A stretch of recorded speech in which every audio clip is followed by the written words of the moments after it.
বিতর্ক যেন পিছু ছাড়ছে না বিশ্বনন্দিত ক্রিকেট তারকা সাকিব আল হাসানের। কখনো ক্রিকেট খেলা ঘিরে জুয়ারিদের সঙ্গে আতাত, কখনো অনলাইন জুয়ার বিজ্ঞাপনে অংশ নেওয়া, আবার কখনো শেয়ার কারসাজির সঙ্গে জড়িয়ে মিডিয়ায় নেতিবাচক শিরোনাম হয়েছেন এই অলরাউন্ডার।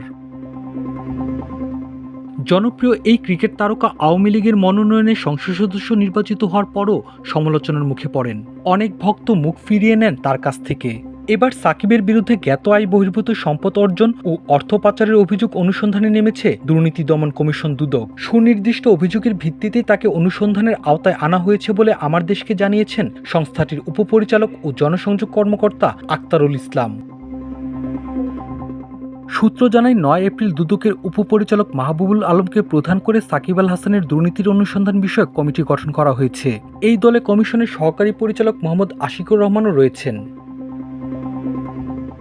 অনুসন্ধানের অংশ হিসেবে ইতিমধ্যে সিকিউরিটিজ অ্যান্ড এক্সচেঞ্জ কমিশনে সাকিব আল হাসানের বিষয়ে কাগজপত্র চাওয়া হয়েছে।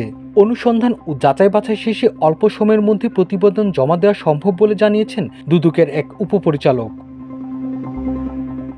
এর আগে গত ৬ এপ্রিল দুদক চেয়ারম্যান ডক্টর মোহাম্মদ আব্দুল মোমেন সাংবাদিকদের এক প্রশ্নের জবাবে বলেন, সাকিব আল হাসানের বিরুদ্ধে নানা অনিয়ম দুর্নীতির অভিযোগ অনুসন্ধান করা হবে। শুভেচ্ছা দূত হিসেবে ২০১৮ সালে সাকিব আল হাসানের সঙ্গে চুক্তি করে দুদক। গত বছর ৫ আগস্ট শেখ হাসিনার পতন ও পলায়নের পর সাকিব আল হাসান বিদেশে অবস্থান করছেন।